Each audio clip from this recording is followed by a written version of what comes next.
नमस्कार दोस्तों, मैं रश्मि द्विवेदी प्यारी टेल्स में आपका बहुत बहुत स्वागत करती हूँ। दोस्तों, आज हम सुनेंगे मुंशी प्रेमचंद द्वारा लिखी हुई कहानी सौभाग्य के कोड़े। कहानी आपको पसंद आए तो कृपया वीडियो को लाइक कर दीजिएगा, चैनल को सब्सक्राइब करना मत भूलिएगा। तो शुरू करते हैं आज की कहानी सौभाग्य के कोड़े। लड़के क्या अमीर के हों क्या गरीब के, विनोदशील हुआ ही करते हैं। उनकी चंचलता बहुधा उनकी दशा और स्थिति की परवाह नहीं करती। नथुआ के माँ बाप दोनों मर चुके थे। अनाथों की भांति वह राय भोलानाथ के द्वार पर पड़ा रहता था। राय साहब दयाशील पुरुष थे। कभी कभी एक आधा पैसा दे देते। खाने को भी घर में इतना जूठा बचता था कि ऐसे ऐसे कई अनाथ आफर सकते थे। पहनने को भी उनके लड़कों के उतारे मिल जाते थे। इसलिए नथुआ अनाथ होने पर भी दुखी नहीं था। राय साहब ने उसे एक ईसाई के पंजे से छुड़ाया था। इन्हें इसकी परवाह न थी कि मिशन में उसकी शिक्षा होगी, आराम से रहेगा।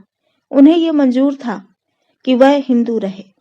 अपने घर के जूठे भोजन को वह मिशन के भोजन से कहीं पवित्र समझते थे। उनके कमरों की सफाई मिशन की पाठशाला की पढ़ाई से कहीं बढ़कर थी। हिंदू रहे, चाहे जिस दशा में रहे। ईसाई हुआ तो फिर सदा के लिए हाथ से निकल गया। नथुआ को बस राय साहब के बंगले में झाड़ू लगा देने के सिवा और कोई काम न था। भोजन करके खेलता फिरता था। कर्मानुसार ही उसकी वर्ण व्यवस्था भी हो गई। घर के अन्य नौकर चाकर उसे भंगी कहते थे और नथुआ को इसमें कोई ऐतराज न होता था। नाम का स्थिति पर क्या असर पड़ सकता है, इसकी उस गरीब को कुछ खबर न थी। भंगी बनने में कुछ हानि भी न थी। उसे झाड़ू देते समय कभी पैसे पड़े मिल जाते, कभी और कोई चीज। इससे वह सिगरेट लिया करता था। नौकरों के साथ उठने बैठने से उसे बचपन ही में तंबाकू, सिगरेट और पान का चस्का पड़ गया। राय साहब के घर में यूं तो बालकों और बालिकाओं की कमी न थी। दर्जनों भांजे भतीजे पड़े रहते थे, पर उनकी निज की संतान केवल एक पुत्री थी, जिसका नाम रत्ना था। रत्ना को पढ़ाने को 2 मास्टर थे। एक मेम साहब अंग्रेजी पढ़ाने आया करती थी। राय साहब की यह हार्दिक अभिलाषा थी कि रत्ना सर्वगुण आगरी हो और जिस घर में जाए उसकी लक्ष्मी बने। वह उसे अन्य बालकों के साथ न रहने देते। उसके लिए अपने बंगले में 2 कमरे अलग कर दिए थे, एक पढ़ने के लिए, दूसरा सोने के लिए। लोग कहते हैं लाड़ प्यार से बच्चे जिद्दी और शरीर हो जाते हैं। रत्ना इतने लाड़ प्यार पर भी बड़ी सुशील बालिका थी। किसी नौकर को रे न पुकारती, किसी भिखारी तक को न दुत्कारती। नथुआ को वह पैसे मिठाइयां दे दिया करती थी। कभी कभी उससे बातें भी कर लिया करती थी। इससे वह लौंडा उसके मुंह लग गया था। एक दिन नथुआ रत्ना के सोने के कमरे में झाड़ू लगा रहा था। रत्ना दूसरे कमरे में मेम साहब से अंग्रेजी पढ़ रही थी। नथुआ की शामत जो आई तो झाड़ू लगाते लगाते उसके मन में ये इच्छा हुई कि रत्ना के पलंग पर सोऊं। कैसी उजली चादर बिछी हुई है, गद्दा कितना नरम और मोटा है, कैसा सुंदर दुशाला है। रत्ना इस गद्दे पर कितने आराम से सोती है, जैसे चिड़िया के बच्चे घोंसले में। तभी तो रत्ना के हाथ इतने गोरे और कोमल हैं। मालूम होता है देह में रुई भरी हुई है। यहाँ कौन देखता है, ये सोचकर उसने पैर फर्श में पोंछे और चटपट पलंग पर आकर लेट गया और दुशाला ओढ़ लिया। गर्व और आनंद से उसका हृदय पुलकित हो गया। वह मारे खुशी के 2-3 बार पलंग पर उछल पड़ा। उसे ऐसा मालूम हो रहा था मानो मैं रुई में लेटा हुआ हूँ। जिधर करवट लेता था देह अंगुल भर नीचे धंस जाती थी। ये स्वर्गीय सुख मुझे कहाँ नसीब। मुझे भगवान ने राय साहब का बेटा क्यों न बनाया। सुख का अनुभव होते ही उसे अपनी दशा का वास्तविक ज्ञान हुआ और चित्त क्षुब्ध हो गया। एकाएक राय साहब किसी जरूरत से कमरे में आए तो नथुआ को रत्ना के पलंग पर लेटे देखा। मारे क्रोध के जल उठे। बोले, क्यों बेसुअर, तू ये क्या कर रहा है। नथुआ ऐसा घबराया मानो नदी में पैर फिसल पड़े हों। चारपाई से कूदकर अलग खड़ा हो गया और फिर झाड़ू हाथ में ले ली। राय साहब ने फिर पूछा, ये क्या कर रहा था बे। नथुआ, कुछ तो नहीं सरकार। राय साहब, अब तेरी इतनी हिम्मत हो गई है कि रत्ना की चारपाई पर सोए? नमक हराम कहीं का, लाना मेरा हंटर। हंटर मंगवाकर राय साहब ने नथुआ को खूब पीटा। बेचारा हाथ जोड़ता था, पैरों पड़ता था, मगर राय साहब का क्रोध शांत होने का नाम न लेता था। सब नौकर जमा हो गए और नथुआ के जले पर नमक छिड़कने लगे। राय साहब का क्रोध और भी बढ़ा। हंटर हाथ से फेंक कर ठोकरों से मारने लगे। रत्ना ने ये रोना सुना तो दौड़ी हुई आई और समाचार सुनकर बोली, दादाजी बेचारा मर जाएगा, अब इस पर दया कीजिए। राय साहब, मर जाएगा, उठवाकर फेंकवा दूंगा, इस बदमाशी का मजा तो मिल जाएगा। रत्ना, मेरी ही चारपाई थी ना, मैं उसे क्षमा करती हूँ। राय साहब, जरा देखो तो अपनी चारपाई की गत, पाजी के बदन की मैल भर गई होगी। भला इसे सूझी क्या? क्यों बे, तुझे सूझी क्या? ये कहकर राय साहब फिर लपके, मगर नथुआ आकर रत्ना के पीछे दुबक गया। इसके सिवा और कहीं शरण न थी। रत्ना ने रोक कर कहा, दादाजी मेरे कहने से अब इसका अपराध क्षमा कीजिए। राय साहब, क्या कहती हो रत्ना, ऐसे अपराधी कहीं क्षमा किए जाते हैं? खैर, तुम्हारे कहने पर छोड़ देता हूँ, नहीं तो आज जान लेकर छोड़ता। सुन बे नथुआ, अब भला चाहता है तो फिर यहाँ ना आना, इसी दम निकल जा। सुअर, नालायक। नथुआ प्राण छोड़कर भागा, पीछे फिरकर न देखा। सड़क पर पहुंचकर वह खड़ा हो गया। यहाँ राय साहब उसका कुछ नहीं कर सकते थे। यहाँ सब लोग उनकी मुंह देखी तो ना कहेंगे। कोई तो कहेगा कि लड़का था, भूल ही हो गई तो क्या प्राण ले लीजिएगा।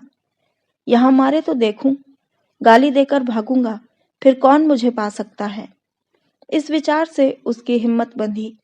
बंगले की तरफ मुंह करके जोर से बोला, यहाँ आओ तो देखें, और फिर भागा कि कहीं राय साहब ने सुन न लिया हो। नथुआ थोड़ी ही दूर गया था कि रत्ना की मेम साहिबा अपनी टमटम पर सवार आती हुई दिखाई दी। उसने समझा शायद मुझे पकड़ने के लिए आ रही है, फिर भागा, किंतु जब पैरों में दौड़ने की शक्ति न रही तो खड़ा हो गया। उसके मन ने कहा, वह मेरा क्या कर लेंगी, मैंने उनका कुछ बिगाड़ा है। एक क्षण में मेम साहब आ पहुंची और टमटम रोक कर बोली, नाथू, कहाँ जा रहे हो? नथुआ, कहीं नहीं। मेम साहब, राय साहब के यहाँ फिर जाएगा तो वह मारेंगे, क्यों नहीं मेरे साथ चलता, मिशन में आराम से रह, आदमी हो जाएगा। नथुआ, किरिस्तान तो न बनाओगी? मेम साहब, किरिस्तान क्या भंगी से भी बुरा है पागल? नथुआ, ना भैया, किरिस्तान न बनूंगा। मेम साहब, तेरा जी चाहे न बनना, कोई जबरदस्ती थोड़े ही बना देगा। नथुआ थोड़ी देर तक टमटम के साथ चला, पर उसके मन में संशय बना हुआ था। सहसा वह रुक गया। मेम साहब ने पूछा, क्यों, चलता क्यों नहीं? नथुआ, मैंने सुना है मिशन में जो कोई जाता है किरस्तान हो जाता है, मैं न जाऊंगा, आप झांसा देती हैं। मेम साहब, अरे पागल, वहां तुझे पढ़ाया जाएगा, किसी की चाकरी ना करनी पड़ेगी, शाम को खेलने को छुट्टी मिलेगी, कोट पतलून पहनने को मिलेगी, चल के 2-4 दिन देख तो ले। नथुआ ने इस प्रलोभन का उत्तर न दिया, एक गली से होकर भागा। जब टमटम दूर निकल गया तो वह निश्चिंत होकर सोचने लगा, जाऊं, कहीं कोई सिपाही पकड़कर थाने न ले जाए। मेरी बिरादरी के लोग तो वहां रहते हैं, क्या वह मुझे अपने घर रखेंगे? कौन बैठकर खाऊंगा, काम तो करूंगा, बस किसी को पीठ पर रहना चाहिए। आज कोई मेरी पीठ पर होता तो मजाल थी कि राय साहब मुझे यूं मारते। सारी बिरादरी जमा हो जाती, घेर लेती, घर की सफाई बंद हो जाती, कोई द्वार पर झाड़ू तक न लगाता, सारी राय साहब ही निकल जाती। ये निश्चय करके वह घूमता फिरता भंगियों के मोहल्ले में पहुंचा। शाम हो गई थी। कई भंगी एक पेड़ के नीचे चटाइयों पर बैठे शहनाई और तबले बजा रहे थे। वह नित्य इसका अभ्यास करते थे, ये उनकी जीविका थी। गान विद्या की यहाँ जितनी छीछालेदर हुई है उतनी और कहीं न हुई होगी। नथुआ जाकर वहां खड़ा हो गया। उसे बहुत ध्यान से सुनते देखकर एक भंगी ने पूछा, कुछ गाता है? नथुआ, अभी तो नहीं गाता, पर सिखा दोगे तो गाने लगूंगा। भंगी, बहाना मत कर, बैठ, कुछ गाकर सुना। मालूम तो हो कि तेरे गला भी है या नहीं। गला ही ना होगा तो क्या कोई सिखाएगा। नथुआ मामूली बाजार के लड़कों की तरह कुछ ना कुछ गाना जानता ही था। रास्ता चलता तो कुछ ना कुछ गाने लगता था। तुरंत गाने लगा। उस्ताद ने सुना, जौहरी था। समझ गया ये कांच का टुकड़ा नहीं। बोला, कहाँ रहता है? नथुआ ने अपनी राम कहानी सुनाई। परिचय हो गया। उसे आश्रय मिल गया और विकास का वह अवसर मिल गया जिसने उसे भूमि से आकाश पर पहुंचा दिया। 3 साल उड़ गए। नथुआ के गाने की सारे शहर में धूम मच गई और वह केवल एक गुणी नहीं, सर्वगुणी था। गाना, शहनाई बजाना, पखावज, सारंगी, तंबूरा, सितार, सभी कलाओं में दक्ष हो गया। उस्तादों को भी उसकी चमत्कारिक बुद्धि पर आश्चर्य होता था। ऐसा मालूम होता था कि उसने पहले ही पढ़ी हुई विद्या दोहरा ली है। लोग 10-10 सालों तक सितार बजाना सीखते रहते हैं और नहीं आता। नथुआ को 1 महीने में उसके तारों का ज्ञान हो गया। ऐसे कितने ही रत्न पड़े हुए हैं जो किसी पारखी से भेंट न होने के कारण मिट्टी में मिल जाते हैं। संयोग से इन्हीं दिनों ग्वालियर में एक संगीत सम्मेलन हुआ। देश देशांतरों से संगीत के आचार्य निमंत्रित हुए। उस्ताद घूरे को भी न्योता मिला। नथुआ इन्हीं का शिष्य था। उस्ताद ग्वालियर चले तो नाथू को भी साथ लेते गए। 1 सप्ताह तक ग्वालियर में बड़ी धूमधाम रही। नाथूराम ने वहां खूब नाम कमाया। उसे सोने का तमगा इनाम मिला। ग्वालियर के संगीत विद्यालय के अध्यक्ष ने उस्ताद घूरे से आग्रह किया कि नाथूराम को संगीत विद्यालय में दाखिल करा दो। यहाँ संगीत के साथ उसकी शिक्षा भी हो जाएगी। घूरे को मानना पड़ा। नाथूराम भी राजी हो गया। नाथूराम ने 5 वर्षों में विद्यालय की सर्वोच्च उपाधि प्राप्त कर ली। इसके साथ साथ भाषा, गणित और विज्ञान में उसकी बुद्धि ने अपनी प्रखरता का परिचय दिया। अब वह समाज का भूषण था। कोई उससे न पूछता था कौन जाति हो। उसका रहन सहन, तौर तरीका अब गायकों का सा नहीं, शिक्षित समुदाय का सा था। अपने सम्मान की रक्षा के लिए वह ऊंचे वर्ण वालों का सा आचरण रखने लगा। मदिरा मांस त्याग दिया। नियमित रूप से संध्योपासना करने लगा। कोई कुलीन ब्राह्मण भी इतना आचार विचार न करता होगा। नाथूराम तो पहले ही उसका नाम हो चुका था। अब उसका कुछ और सुसंस्कार हुआ। वह नाथूराम आचार्य मशहूर हो गया। साधारणतः लोग आचार्य ही कहा करते थे। राज दरबार से उसे अच्छा वेतन मिलने लगा। 18 वर्ष की आयु में इतनी ख्याति बिरले ही किसी गुणी को नसीब होती है। लेकिन ख्याति प्रेम वह प्यास है जो कभी नहीं बुझती। वह अगस्त ऋषि की भांति सागर को पीकर भी शांत नहीं होती। महाशय आचार्य ने यूरोप का प्रस्थान किया। वह पाश्चात्य संगीत पर भी अधिकृत होना चाहते थे। जर्मनी के सबसे बड़े संगीत विद्यालय में दाखिल हो गए और 5 वर्षों के निरंतर परिश्रम और उद्योग के बाद आचार्य की पदवी लेकर इटली की सैर करते हुए ग्वालियर लौट आए और उसके 1 ही सप्ताह के बाद मदन कंपनी ने उन्हें 3000 रुपए मासिक वेतन पर अपनी शाखाओं का निरीक्षक नियुक्त किया। वह यूरोप जाने के पहले ही हजारों रुपए कमा चुके थे। यूरोप में भी ओपराओं और नाट्यशालाओं में उनकी खूब आवभगत हुई थी। कभी कभी एक दिन में इतनी आमदनी हो जाती थी जितनी यहाँ के बड़े बड़े गवैयों को बरसों में भी नहीं होती। लखनऊ से विशेष प्रेम होने के कारण उन्होंने वहीं निवास करने का निश्चय किया। आचार्य महाशय लखनऊ पहुंचे तो उनका चित्त गदगद हो गया। यहीं उनका बचपन बीता था। यहीं एक दिन वह अनाथ थे। यहीं गलियों में कनकौए लूटते फिरते थे। यहीं बाजारों में पैसे मांगते फिरते थे। आह, यहीं उन पर हंटरों की मार पड़ी थी जिसके निशान अब तक बने थे।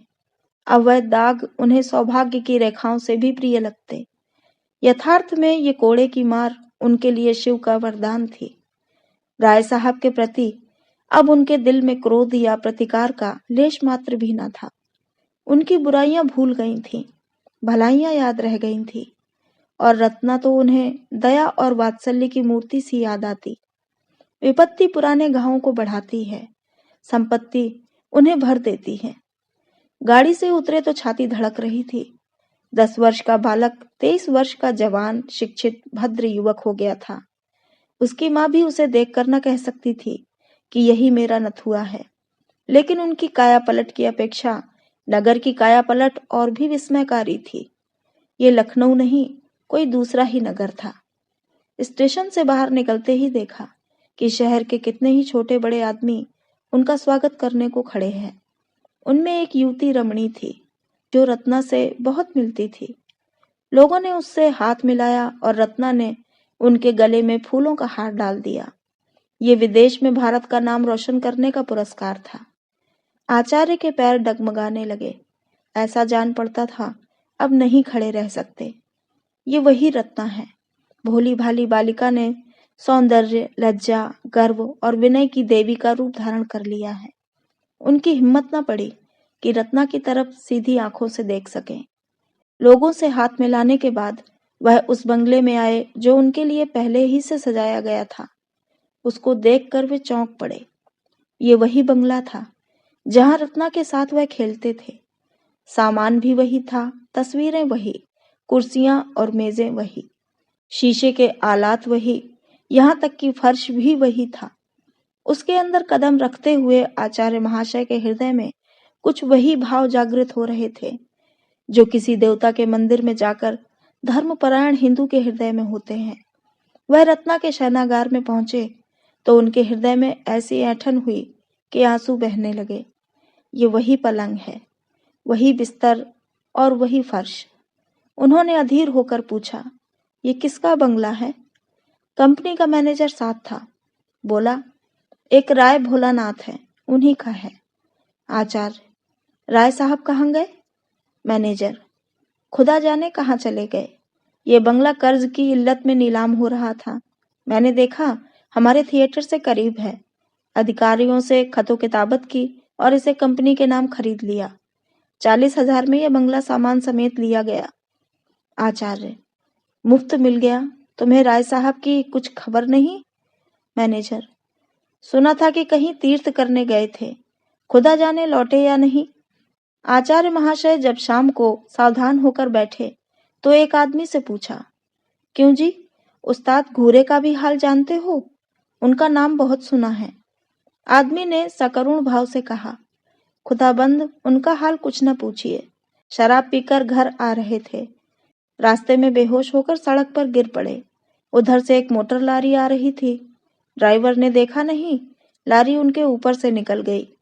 सुबह को लाश मिली। खुदाबंद अपने फन में एक था। अब उसकी मौत से लखनऊ वीरान हो गया। अब ऐसा कोई नहीं रहा जिस पर लखनऊ को घमंड हो। नथुआ नाम के एक लड़के को उन्होंने कुछ सिखाया था और उससे हम लोगों को उम्मीद थी कि उस्ताद का नाम जिंदा रखेगा, पर वह यहाँ से ग्वालियर चला गया। फिर पता नहीं कि कहाँ गया। आचार्य महाशय के प्राण सूखे जाते थे कि अब बात खुली, अब खुली। दम रुका हुआ था जैसे कोई तलवार लिए सिर पर खड़ा हो। बारे कुशल हुई, घड़ा चोट खाकर भी बच गया। आचार्य महाशय उस घर में रहते थे, किंतु उसी तरह जैसे कोई नई बहू अपने ससुराल में रहे। उनके हृदय से पुराने संस्कार न मिटते थे। उनकी आत्मा इस यथार्थ को स्वीकार न करती कि अब ये मेरा घर है। वह जोर से हंसते तो सहसा चौंक पड़ते। मित्रगण आकर शोर मचाते तो उन्हें एक अज्ञात शंका होती थी। लिखने पढ़ने के कमरे में शायद वह सोते तो उन्हें रात भर नींद न आती। ये ख्याल दिल में जमा हुआ था कि ये पढ़ने लिखने का कमरा है। बहुत अच्छा होने पर भी वह पुराने सामान को बदल न सकते थे और रत्ना के शयनागार को तो उन्होंने फिर कभी नहीं खोला। वह ज्यों का त्यों बंद पड़ा रहता था। उसके अंदर जाते हुए उनके पैर थरथराने लगते थे। उस पलंग पर सोने का ध्यान ही उन्हें नहीं आया। लखनऊ में कई बार उन्होंने विश्वविद्यालय में अपने संगीत नैपुण्य का चमत्कार दिखाया। किसी राजा रईस के घर अब वह गाने न जाते थे, चाहे कोई उन्हें लाखों रुपए ही क्यों न दे। ये उनका प्रण था। लोग उनका अलौकिक गान सुनकर अलौकिक आनंद उठाते थे। एक दिन प्रातःकाल आचार्य महाशय संध्या से उठे थे कि राय भोलानाथ उनसे मिलने आए। रत्ना भी उनके साथ थी। आचार्य महाशय पर रौब छा गया। बड़े बड़े यूरोपीय थिएटरों में भी उनका हृदय इतना भयभीत न हुआ था। उन्होंने जमीन तक झुककर राय साहब को सलाम किया। भोलानाथ उनकी नम्रता से कुछ विस्मित से हो गए। बहुत दिन हुए जब लोग उन्हें सलाम किया करते थे। अब तो जहां जाते थे हंसी उड़ाई जाती थी। रत्ना भी लज्जित हो गई। राय साहब ने कातर नेत्रों से इधर उधर देखकर कहा, आपको ये जगह तो पसंद आई होगी? आचार्य, जी हाँ, इससे उत्तम स्थान की तो मैं कल्पना ही नहीं कर सकता। भोलानाथ, ये मेरा ही बंगला है, मैंने ही इसे बनवाया और मैंने ही इसे बिगाड़ भी दिया। रत्ना ने झेंपते हुए कहा, दादाजी इन बातों से क्या फायदा? भोला, फायदा नहीं है बेटी, नुकसान भी नहीं। सज्जनों से अपनी विपत्ति कहकर चित्त शांत होता है। महाशय, ये मेरा ही बंगला है, या यूं कहिए कि था। 50,000 सालाना इलाके से मिलते थे। कुछ आदमियों की संगत में मुझे सट्टे का चस्का पड़ गया। 2-3 बार ताबड़तोड़ बाजी हाथ आई, हिम्मत खुल गई, लाखों के वारे न्यारे होने लगे, किंतु एक ही घाटे में सारी कसर निकल गई। बधिया बैठ गई, सारी जायदाद खो बैठा। सोचिए 25 लाख का सौदा था। कौड़ी चित्त पड़ती तो आज इस बंगले का कुछ और ही ठाठ होता, नहीं तो अब पिछले दिनों को याद कर करके हाथ मलता हूँ। मेरी रत्ना को आपके गाने से बड़ा प्रेम है, जब देखो आप ही की चर्चा किया करती है। इसे मैंने बीए तक पढ़ाया। रत्ना का चेहरा शर्म से लाल हो गया। बोली, दादाजी आचार्य महाशय मेरा हाल जानते हैं, उनको मेरे परिचय की जरूरत नहीं। महाशय क्षमा कीजिएगा, पिताजी उस घाटे के कारण कुछ अव्यवस्थित चित्त से हो गए हैं। वह आपसे ये प्रार्थना करने आए हैं कि यदि आपको कोई आपत्ति न हो तो वह कभी कभी इस बंगले को देखने आया करें। इससे उनके आंसू पुछ जाएंगे। उन्हें इस विचार से संतोष होगा कि मेरा कोई मित्र इसका स्वामी है। बस यही कहने के लिए ये आपकी सेवा में आए हैं। आचार्य ने विनयपूर्ण शब्दों में कहा, इसके पूछने की जरूरत नहीं है। घर आपका है, जिस वक्त जी चाहे शौक से आए, बल्कि आपकी इच्छा हो तो आप इसमें रह सकते हैं। मैं अपने लिए कोई दूसरा स्थान ठीक कर लूंगा। राय साहब ने धन्यवाद दिया और चले गए। वह दूसरे तीसरे दिन यहाँ जरूर आते और घंटों बैठे रहते। रत्ना भी उनके साथ अवश्य आती, पर कुछ दिन बाद प्रतिदिन आने लगे। एक दिन उन्होंने आचार्य महाशय को एकांत में ले जाकर पूछा, क्षमा कीजिएगा, आप अपने बाल बच्चों को क्यों नहीं बुला लेते? अकेले तो आपको बहुत कष्ट होता होगा। आचार्य, मेरा तो अभी विवाह नहीं हुआ और न करना चाहता हूँ।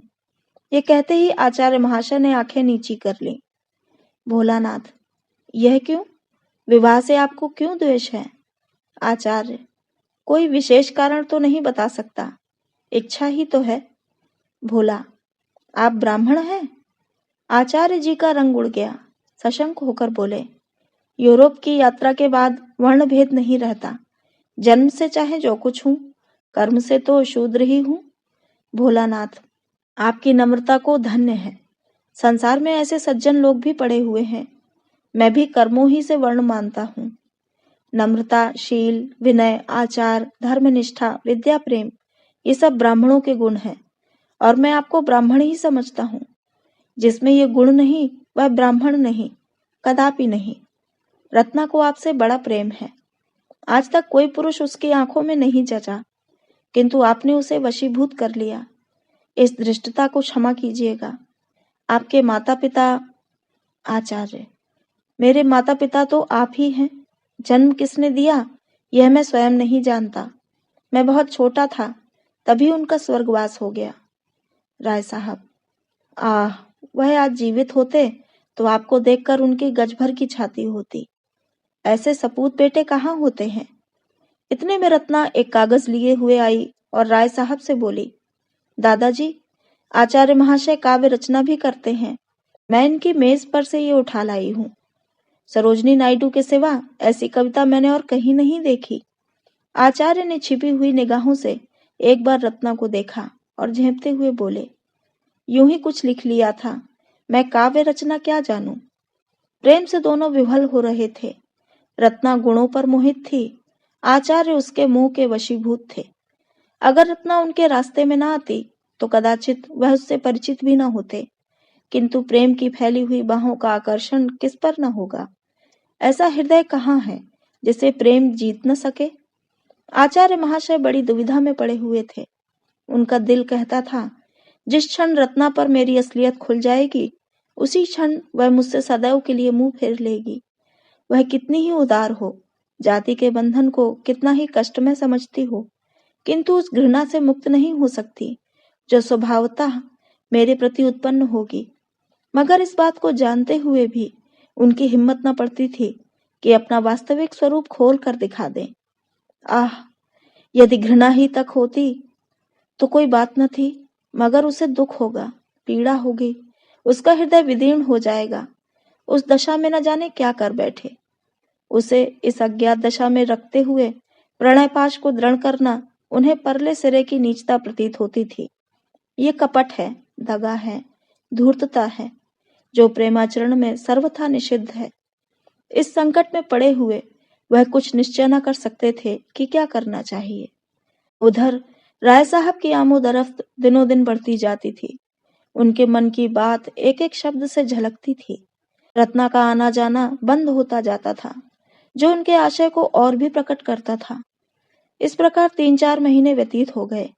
आचार्य महाशय सोचते, ये वही राय साहब हैं जिन्होंने केवल रत्ना की चारपाई पर जरा देर लेटे रहने के लिए मुझे मार मार कर घर से निकाल दिया था।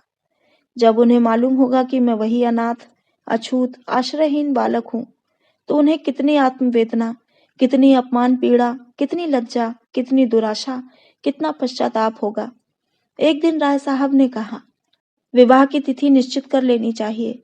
इस लग्न में मैं इस ऋण से उऋण हो जाना चाहता हूँ। आचार्य महाशय ने बात का मतलब समझकर भी प्रश्न किया, कैसी तिथि? राय साहब, यही रत्ना के विवाह की। मैं कुंडली का तो कायल नहीं, पर विवाह तो शुभ मुहूर्त में ही होगा। आचार्य भूमि की ओर ताकते रहे, कुछ न बोले। राय साहब, मेरी अवस्था तो आपको मालूम ही है। कुश कन्या के सिवा और किसी योग्य नहीं हूँ। रत्ना के सिवा और कौन है जिसके लिए उठा रखता। आचार्य महाशय विचारों में मग्न थे। राय साहब, रत्ना को आप स्वयं जानते हैं। आपसे उसकी प्रशंसा करना व्यर्थ है। वह अच्छी है या बुरी है, उसे आपको स्वीकार करना पड़ेगा। आचार्य महाशय की आंखों से आंसू बह रहे थे। राय साहब, मुझे पूरा विश्वास है कि आपको ईश्वर ने उसी के लिए यहाँ भेजा है। मेरी ईश्वर से यही याचना है, तुम दोनों का जीवन सुख से कटे। मेरे लिए इससे ज्यादा खुशी की और कोई बात नहीं हो सकती। इस कर्तव्य से मुक्त होकर इरादा है कुछ दिन भगवत भजन करूं। गौड़ रूप से आप ही उस फल के भी अधिकारी होंगे। आचार्य ने अवरुद्ध कंठ से कहा, महाशय, आप मेरे पिता तुल्य हैं, पर मैं इस योग्य कदापि नहीं हूँ। राय साहब ने उन्हें गले लगाते हुए कहा, बेटा, तुम सर्वगुण संपन्न हो, तुम समाज के भूषण हो। मेरे लिए यह महान गौरव की बात है कि तुम जैसा दामाद पाऊं। मैं आज तिथि आदि ठीक करके कल आपको सूचना दूंगा। ये कहकर राय साहब उठ खड़े हुए। आचार्य कुछ कहना चाहते थे, पर मौका न मिला, या यूं कहो हिम्मत न पड़ी। इतना मनोबल न था, घृणा सहन करने की इतनी शक्ति न थी। विवाह हुए महीना भर हो गया। रत्ना के आने से पतिगृह उजाला हो गया है और पति हृदय पवित्र। सागर में कमल खिल गया। रात का समय था। आचार्य महाशय भोजन करके लेटे हुए थे, उसी पलंग पर जिसने किसी दिन उन्हें घर से निकलवाया था, जिसने उनके भाग्य चक्र को परिवर्तित कर दिया था। महीना भर से वह अवसर ढूंढ रहे थे कि वह रहस्य रत्ना को बतला दूं। उनका संस्कारों से दबा हुआ हृदय ये नहीं मानता कि मेरा सौभाग्य मेरे गुणों ही का अनुग्रह है। वह अपने रुपए को भट्टी में पिघलाकर उसका मूल्य जानने की चेष्टा कर रहे हैं, किंतु अवसर नहीं मिलता। रत्ना ज्यों ही सामने आ जाती है, वह मंत्रमुग्ध से हो जाते हैं। बाग में रोने कौन जाता है? रोने के लिए तो अंधेरी कोठरी ही चाहिए। इतने में रत्ना मुस्कुराती हुई कमरे में आई। दीपक की ज्योति मंद पड़ गई। आचार्य ने मुस्कुराकर कहा, अब चिराग गुल कर दूं ना? रत्ना बोली, क्यों, क्या मुझसे शर्म आती है? आचार्य, हाँ, वास्तव में शर्म आती है। रत्ना, इसलिए कि मैंने तुम्हें जीत लिया? आचार्य, नहीं, इसलिए कि मैंने तुम्हें धोखा दिया। रत्ना, तुम में धोखा देने की शक्ति नहीं है। आचार्य, तुम नहीं जानती, मैंने तुम्हें बहुत बड़ा धोखा दिया है। रत्ना, सब जानती हूँ। आचार्य, जानती हो मैं कौन हूँ? रत्ना, खूब जानती हूँ, बहुत दिनों से जानती हूँ। जब हम तुम दोनों इसी बगीचे में खेला करते थे, मैं तुमको मारती थी और तुम रोते थे। मैं तुमको अपनी जूठी मिठाइयाँ देती थी और तुम दौड़ कर लेते थे। तब भी मुझे तुमसे प्रेम था। हाँ, वह दया के रूप में व्यक्त होता था। आचार्य ने चकित होकर कहा, रत्ना, ये जानकर भी तुमने? रत्ना, हाँ, जानकर ही। न जानती तो शायद न करती। आचार्य, ये वही चारपाई है। रत्ना, और मैं घाते में। आचार्य ने उसे गले लगाकर कहा, तुम क्षमा की देवी हो। रत्ना ने उत्तर दिया, मैं तुम्हारी चेरी हूँ। आचार्य, राय साहब भी जानते हैं? रत्ना, नहीं, उन्हें नहीं मालूम है। उनसे भूलकर भी ना कहना, नहीं तो वह आत्मघात कर लेंगे। आचार्य, वह कोड़े अभी तक याद हैं? रत्ना, अब पिताजी के पास उसका प्रायश्चित करने के लिए कुछ नहीं रह गया। क्या अब भी तुम्हें संतोष नहीं हुआ? तो दोस्तों, ये थी कहानी सौभाग्य के कोड़े। आपको कैसी लगी हमें कमेंट में ज़रूर बताइएगा। चैनल को सब्सक्राइब करना मत भूलिएगा। मिलते हैं अगली कहानी में। कहानी को पूरा सुनने के लिए बहुत बहुत धन्यवाद।